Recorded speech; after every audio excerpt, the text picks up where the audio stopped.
সনাতন ধর্মের নাম করে যারা রাজনীতি করছে, রাজত্ব করছে, আমাদের হিন্দু সমাজকে বিপদগামী করছে, তাদের বিরুদ্ধে আমাদের লড়াই চলবে। রাস্তায় নামাজ পড়া বন্ধ করব, ওই রাস্তাতেই যেখানে আধ ঘন্টা নামাজ পড়া হতো সেই রাস্তায় আধ ঘন্টার বদলে 7 দিন আমি রাস্তা বন্ধ রেখে ওখানে আমি প্রকাশনের নামে ডিগবাজি খাবো, গড়াগড়ি খাবো। হিন্দু প্রেমের নামে হিন্দুদের তথাকথিত হৃদয়ের সম্রাট নরেন্দ্র মোদী কিভাবে দিনের পর দিন হিন্দুদের পেছনে ছুরি মেরেছে। হিন্দু, মুসলমান, মন্দির, মসজিদ, মাদ্রাসা এই সমস্ত সাম্প্রদায়িকতার মধ্যে দিয়েই বিজেপির জন্ম। ও দেখে ভাই, আমরা ভোটে জিতেছি, আমাদের ক্ষমতা আছে। আমরা বরাবর বলেছিলাম যে বিজেপি যে বলছে এরা রাস্তা বন্ধ আটকাতে চায়, এরা রাস্তা বন্ধ আটকাতে চায় না, এরা সংখ্যালঘু মানুষের ধর্ম পালন আটকাতে চায়। বিজেপি এই ধরনের কথাবার্তাগুলো বলে মানুষের এক শ্রেণীর মানুষ তো আছে যারা উগ্র সাম্প্রদায়িকতায় বিশ্বাস করে, যারা এই উগ্র সাম্প্রদায়িকতায় বিশ্বাস করেন তাদেরকে আরো বেশি করে উগ্রতার দিকে ঠেলে দেওয়ার দায়িত্ব বিজেপির। কথা আজকে গোটা ভারতবর্ষের মানুষের কাছে স্পষ্ট হয়ে যাচ্ছে যে নরেন্দ্র মোদী, বিজেপি বা আরএসএস এরা কোনোদিনও হিন্দুদের হতে পারে না, এরা কখনো হিন্দুদের হতে পারে না। এরা হিন্দুদেরও নয়, এরা মুসলমানদেরও নয়, এরা কোনো ভারতীয়রও নয়, এরা শুধুমাত্র নিজের স্বার্থ ছাড়া কিচ্ছু বোঝে না। নরেন্দ্র মোদী এবং বিজেপি হিন্দুদের নয়, মুসলমানদেরও নয়, এমনকি ভারতেরও নয়।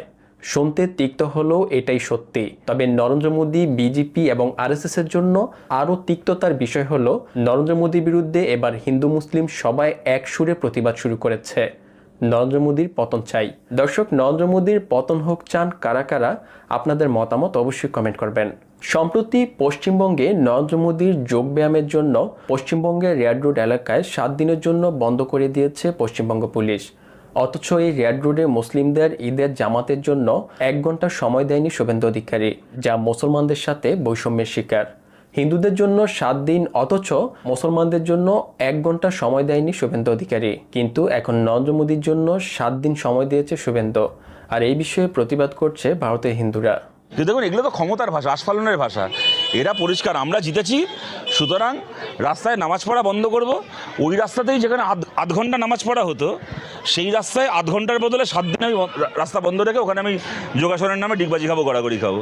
এটা ক্ষমতার ভাষা। ও দেখে ভাই, আমরা ভোটে জিতেছি, আমাদের ক্ষমতা আছে। আমরা বরাবর বলেছিলাম যে বিজেপি যে বলছে এরা রাস্তা বন্ধ আটকাতে চায়, এরা রাস্তা বন্ধ আটকাতে চায় না, এরা সংখ্যালঘু মানুষের ধর্ম পালন আটকাতে চায়। এটা ওদের রাজনীতি। ঠিক আছে, জিতেছে, সে রাজনীতি করার সুযোগ পেয়েছে, রাজনীতি করছে। কিন্তু বাংলার মানুষও এগুলো দেখছেন।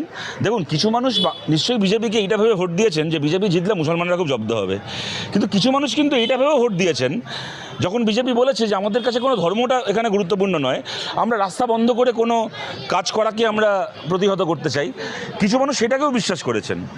সুতরাং সেই মানুষেরা, তাদের এখন মোহভঙ্গ হচ্ছে। তারা দেখছেন যে বিজেপি যেটা বলেছিল সেটা আসল উদ্দেশ্য ছিল না। যে বিজেপিকে আমরা বরাবর চিনে এসেছি বাবরি ধ্বংসের সময় থেকে, বিজেপি সেই বিজেপিই আছে, সেটা সাধারণ মানুষ দেখছেন। পরের ভোটে সাধারণ মানুষ হিসাব করবেন, বুঝিয়ে দেবেন। ভালো হয়, ভোটে জেতার আগে পর্যন্ত অনেকের অনেক কথা সে বলে বেরিয়ে যেতে পারে, কিন্তু ভোটে জেতার পরে দেখা যায় যে তার মুখের কথা কোনটা আর তার মনের ইচ্ছে কোনটা, তার কথা এবং কাজ যে আলাদা হয়ে যাচ্ছে। এরপরে এতদিন বিজেপির কথার ভিত্তিতে মানুষ ভোট দিয়েছেন, এরপরে কাজের ভিত্তিতে ভোট দেবেন, তখন দেখা যাবে। দর্শক, আপনাদের কি মনে হয়, ভারত এবং পশ্চিমবঙ্গে মুসলমানদের সাথে কি বিজেপি হিন্দু মুসলিম বৈষম্য করছে? আপনাদের মতামত অবশ্যই কমেন্ট করবেন। ভারতের পশ্চিমবঙ্গ প্রতিষ্ঠিত হওয়ার দীর্ঘ ৭৯ বছর পর প্রথমবার শুভেন্দু অধিকারীর নেতৃত্বে বিজেপি পশ্চিমবঙ্গে ক্ষমতায় আসে। আর ক্ষমতায় এসেই শুভেন্দু বলেন পশ্চিমবঙ্গে মুসলমানরা তাকে ভোট দেয়নি, হিন্দুরা তাকে ভোট দিয়ে জিতিয়েছে, তাই হিন্দুদের জন্য কাজ করবে শুভেন্দু অধিকারী।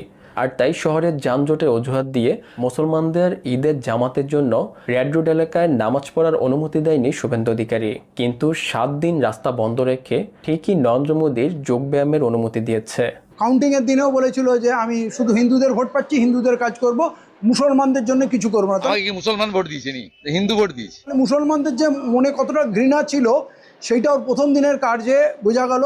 এই মুখ্যমন্ত্রী ফ্যাসিস্ট, মুসলিম বিরোধী এবং জনবিরোধী এবং মানবতাহীন এই আনাড়ি অশিক্ষিত মুখ্যমন্ত্রী সবসময় হিন্দু সেজে ঘুরে বেড়াচ্ছে। নরেন্দ্র মোদী এবং শুভেন্দু অধিকারীর মতো উগ্র হিন্দুদের বাহির থেকে দেখতে হিন্দু মনে হলেও তারা প্রকৃত অর্থে হিন্দু সেজে আছে। ভারতের হিন্দু নাগরিকরা বলছে হিন্দু প্রেমের নামে তথাকথিত হিন্দুদের সম্রাট নরেন্দ্র মোদী দিন দিন ভারতের হিন্দু ধর্মকে ধ্বংস করে দিচ্ছে। তাই নরেন্দ্র মোদী, বিজেপি এবং আরএসএস এরা কখনোই হিন্দুদের হতে পারে না। নরেন্দ্র মোদী, বিজেপি, আরএসএস এরা কখনোই হিন্দুদের ভালো চায় না। হিন্দু প্রেমের নামে দের তথাকথিত হৃদয়ের সম্রাট নরেন্দ্র মোদী কিভাবে দিনের পর দিন হিন্দুদের পেছনে ছুরি মেরেছেন।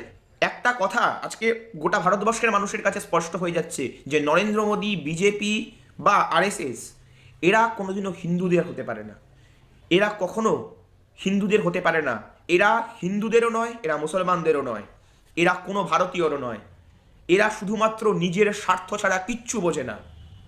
এরা নিজেদের স্বার্থের জন্য হিন্দু ভাবাবেগেও আঘাত করতে পারে, হিন্দুদের ঐতিহ্য সংস্কৃতিকেও ভেঙে গুড়িয়ে দিতে পারে, আর ভারতবর্ষের সংবিধানকেও পায়ের তলায় দুমড়ে মুচড়ে শেষ করে দিতে পারে। এরা শুধু নিজেদের স্বার্থ ছাড়া আর কিছু বোঝে না। ভারতের ক্ষমতায় আসার পর থেকে ভারতের সংবিধানের কোনো তোয়াক্কা করছে না নরেন্দ্র মোদী এবং বিজেপি। ভারতের সংবিধানে বলা আছে সকল নাগরিকের ধর্ম পালনের স্বাধীনতা রয়েছে, কিন্তু বিজেপি শুধুমাত্র হিন্দুদের অতিরিক্ত সুযোগ সুবিধা দিয়ে আসছে, মুসলিম সহ অন্যান্য ধর্মাবলম্বীদের উপর বিভিন্ন অবহেলা এবং বৈষম্য করছে। আর যখন কেউ বিজেপির বৈষম্য নিয়ে প্রতিবাদ করে তখন তাদেরকে বাংলাদেশ বা পাকিস্তানে চলে যাওয়ার মতো উস্কানিমূলক কথা বলে থাকে বিজেপি এই ধরনের কথাবার্তাগুলো বলে মানুষের এক শ্রেণীর মানুষ তো আছে যারা উগ্র সাম্প্রদায়িকতায় বিশ্বাস করে, যারা এই উগ্র সাম্প্রদায়িকতায় বিশ্বাস করেন তাদেরকে আরও বেশি করে উগ্রতার দিকে ঠেলে দেওয়ার দায়িত্ব বিজেপির। আসলে বিজেপি মানুষের নাগরিক অধিকার, মানুষের সাংবিধানিক অধিকার, মানুষের মৌলিক অধিকার এই সমস্ত কিছু থেকে ভুলিয়ে দিয়ে মানুষকে ধর্মের মোহেতে জড়িয়ে দিতে চায়। হিন্দু, মুসলমান, মন্দির, মসজিদ, মাদ্রাসা এই সমস্ত সাম্প্রদায়িকতার মধ্যে দিয়ে বিজেপির জন্ম, আর এই সাম্প্রদায়িকতার মধ্যে দিয়েই বিজেপি বহমান বয়ে চলেছে। হিন্দু, মুসলিম, মন্দির, মসজিদ, মাদ্রাসা এসব সাম্প্রদায়িকতার মধ্য দিয়ে বিজেপির রাজনীতি শুরু। ধর্মকে পুঁজি করে রাজনীতি করে আসছে বিজেপি হিন্দুদের রাজনৈতিক দল বলে প্রচার করে ভারতের বিপুল সংখ্যক হিন্দু ভোট ব্যাংককে নিজের দিকে আকৃষ্ট করতে চাইছে। মুসলমানদের উপর বিভিন্ন বৈষম্য এবং অন্যায় সিদ্ধান্ত নিয়ে তার প্রমাণও দিয়েছে বিজেপি।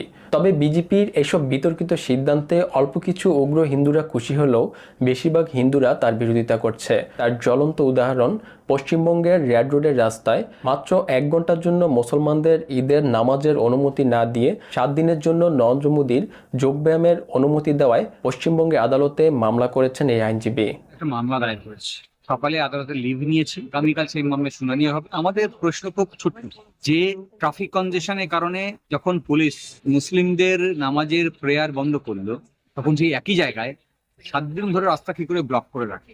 স্টেট এইরকম ভাবে ডিফারেন্টলি ট্রিট করতে পারে কিনা, ভিন্নভাবে ব্যবহার করতে পারে কিনা? যেভাবে স্টেট এই ধরনের পারমিশন দিল এবং নতুন করে ট্রাফিক নোটিফিকেশন ইস্যু করলো ট্রাফিক রেগুলেশনের জন্য, দ্যাট ইজ ডিসক্রিমিনেটরি, বৈষম্যমূলক, এবং এটা আর্টিকেল 14-কে ভায়োলেট করে। ফলে এই ধরনের সিদ্ধান্তকে বাতিল করা উচিত। পুলিশের দায়িত্ব হচ্ছে সেই ট্রাফিককে রেগুলেট করা, কোনো সন্দেহ নেই। কিন্তু ঠিকই আপনার প্রশ্ন ধরেই বলি, পুলিশ মনে করেছেন যে এইটা অনেক বিজিয়েস্ট রোড, এইটাকে আমরা বাদ দিই, তার জন্য ওখানে 15 মিনিটের জন্য প্রেয়ার বাতিল করেছে। ফলে সেই পুলিশই যখন আবার ওখানে 15-7 দিনের জন্য ব্লক করে, তখন আমরা বুঝি যেটা পলিটিক্যাল মোটিভেশন আছে। আগামী 21 জুন রোববার কলকাতায় যোগ দিবসের কর্মসূচিতে যোগ দিচ্ছেন নরেন্দ্র মোদীর পাশাপাশি সেখানে থাকবেন রাজ্যের মুখ্যমন্ত্রী শুভেন্দু অধিকারীও। যোগ দিবসের এই কর্মসূচির জন্য রেড রোডে 7 দিনের জন্য রাস্তা বন্ধ রাখা হয়েছে এবং ওই 7 দিন রেড রোডের সব ধরনের যান চলাচল বন্ধ রাখবে প্রশাসন। অথচ এই রেড রোডে মুসলমানদের ঈদের নামাজ আদায় করতে যা নিঃসন্দেহে মুসলমানদের সাথে বৈষম্য করা হয়েছে। হিন্দুদের জন্য 7 দিন, অথচ মুসলমানদের মাত্র 1 ঘন্টা সময় না দেওয়ায় পশ্চিমবঙ্গে হিন্দুরা নরেন্দ্র মোদী এবং শুভেন্দুর কঠোর সমালোচনা করছে। দর্শক, আপনাদের কি মনে হয়, ভারত এবং পশ্চিমবঙ্গের মুসলমানদের সাথে কি বিজেপি হিন্দু মুসলিম বৈষম্য করছে? আপনাদের মতামত অবশ্যই কমেন্ট করবেন।